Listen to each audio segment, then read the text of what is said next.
Première chose à dire, c'est que c'est l'aboutissement d'un processus initié il y a déjà plusieurs années en arrière, de reconnaissance de ces scènes musique actuelles, autour de 4 lieux dans notre métropole. Aujourd'hui, l'État a fait le choix d'en labelliser 2 et d'en reconnaître 4, avec effectivement le dernier,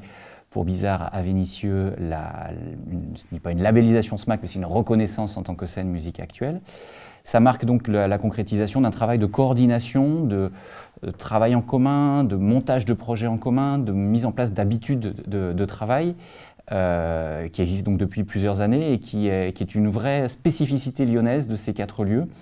qui concrètement a permis à des artistes d'émerger dans un lieu, de tourner dans les autres, de mettre en commun ensemble des moyens pour être plus forts, notamment je pense à ce qui se passe dans le cadre des Champs de Mars, où ces lieux sont tous mobilisés pour faire émerger de nouveaux artistes. Donc cette labellisation, cette reconnaissance par l'État marque effectivement l'aboutissement de ce processus. Concrètement, ce sont des moyens financiers supplémentaires, des moyens qui sont aujourd'hui fixes et pérennisés donc, pour ces lieux, aussi bien de la part de l'État que de la part des collectivités locales.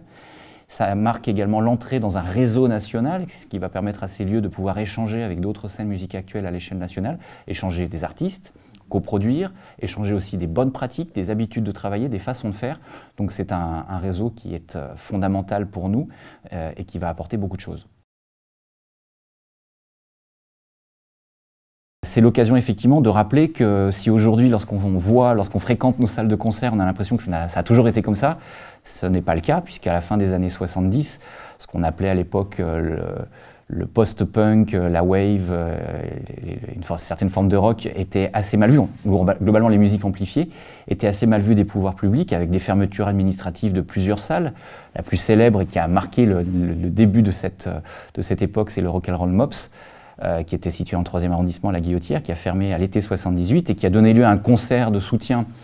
au Théâtre Antique de Fourvière. Ce n'était pas encore les Nuits de Fourvière, mais ça a été le premier concert de musique amplifiée au Théâtre Antique de Fourvière, qui a été un succès phénoménal, avec des groupes locaux comme Marielle et les Garçons, les Starshooters, Téléphone également, qui n'est pas un groupe local, mais qui est venu à cette occasion. Et ça a surtout été l'occasion de braquer les projecteurs sur ce qui se passait à Lyon, de la part des médias locaux, et si bien que Libération a titré sur cet été-là « Lyon, capitale du rock », ce qui était quand même un euphémisme quand on voyait comment le rock était perçu par les autorités locales. Mais ça a quand même été un révélateur, puisqu'à partir du début des années 80, les autorités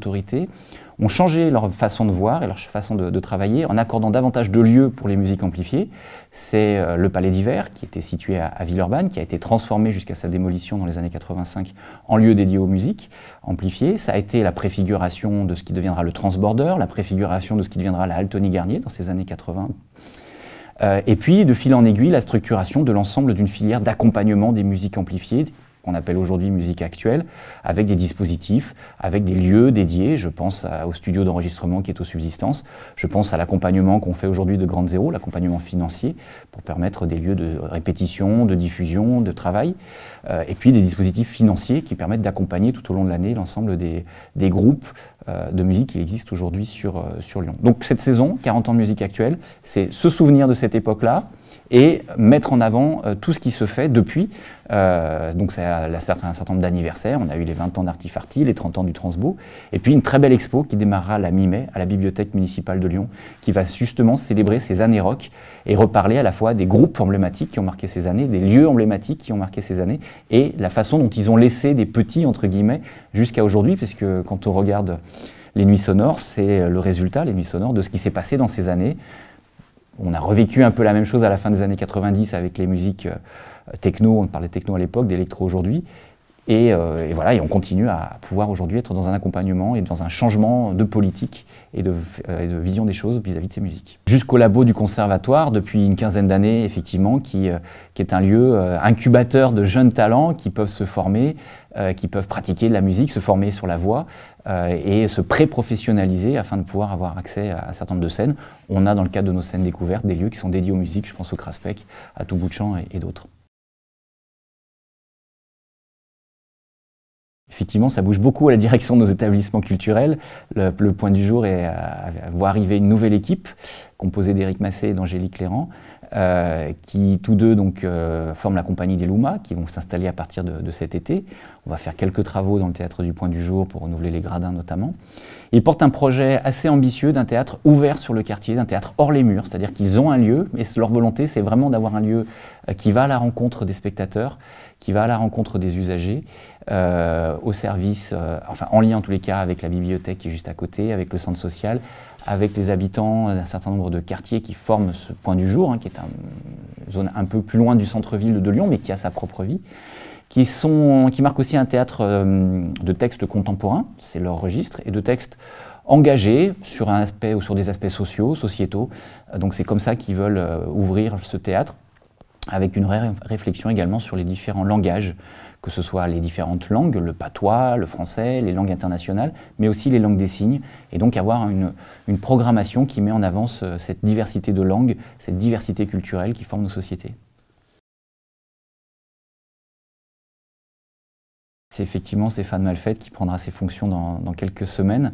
à la tête des subsistances, qui amène son regard tel qu'il peut le porter aujourd'hui au musée de l'immigration à Paris. Il a un parcours, Stéphane Malfette, qui n'est pas un parcours parisien, qui est un parcours national. Il est passé par Lille, il est passé par Grenoble, il a connu énormément d'expériences. Son projet est vraiment de s'inspirer, enfin de partir, de continuer le travail qui avait été fait par Guy Walter et par Cathy Bouvard aux subsistances, dans ce lieu laboratoire dédié au spectacle vivant, où on voit aussi bien des formes hybrides de théâtre, de danse, et de confrontation entre les deux. C'est là où les deux arts, ou plusieurs arts en tous les cas, se mélangent, qu'est la force des subsistances. Avec une volonté donc de garder cet ADN, mais de travailler aussi plus en lien, plus fortement avec l'École nationale des beaux-arts qui partage le site, et donc de mêler art visuel et spectacle vivant, de renforcer aussi la place des arts numériques, qui commence à faire une petite intrusion aujourd'hui avec le Festival Mirage, avec le Labo Énervé qui sont sur le site, mais l'idée c'est de structurer, de monter en puissance sur la création numérique, et puis d'amener dans son carnet d'adresses un certain nombre de propositions innovantes en termes de temps fort, de festivals, d'accompagnement de projets, tels qu'aujourd'hui les subsistances accompagnent le Lyon Street Food Festival et d'autres projets. Donc l'idée c'est de continuer à être cette pépinière culturelle qu'est les subsistances aujourd'hui. Effectivement, dans la continuité de la carte culture adulte qu'on a mis en place en 2015, on a restructuré, parce que la carte culture enfant-junior avait été mise en place une première fois, avait été testée en tous les cas à l'été 2017, et donc on l'a redéveloppée, structurée à la rentrée 2018. Donc c'est une carte qui permet à tous les enfants qui soient dans nos écoles publiques ou dans les écoles privées, de 0 à 18 ans, en allant à la bibliothèque ou en allant dans un de nos musées, de pouvoir avoir accès gratuitement à la bibliothèque et gratuitement au musée et de façon illimitée, y compris sur les expositions temporaires.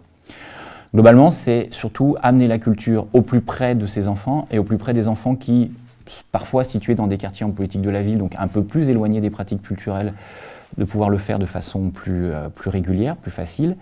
et en leur remettant, pour ces enfants-là, la carte en main propre. Pour les autres, elle est disponible dans les bibliothèques du réseau et au sein des musées. Donc d'une part, d'avoir ces accès gratuits, et puis d'autre part, d'avoir des bons plans culturels qui sont dédiés à ce jeune public, c'est-à-dire faire une visite côté coulisses des Célestins, pouvoir visiter l'auditorium de façon un peu personnalisée, d'avoir des tarifs réduits sur certains spectacles qui sont proposés par nos établissements culturels via une newsletter qui est envoyée de façon mensuelle avec un certain nombre de bons plans. C'est une carte qui a aujourd'hui quelques mois d'ancienneté, qui marche très bien, puisqu'aujourd'hui les premiers retours qu'on a, notamment à la bibliothèque, montrent que beaucoup d'enfants qui n'auraient pas été spontanément s'inscrire dans la bibliothèque y vont, s'inscrivent et fréquentent ces lieux de culture. Donc l'objectif qu'on s'était fixé est atteint.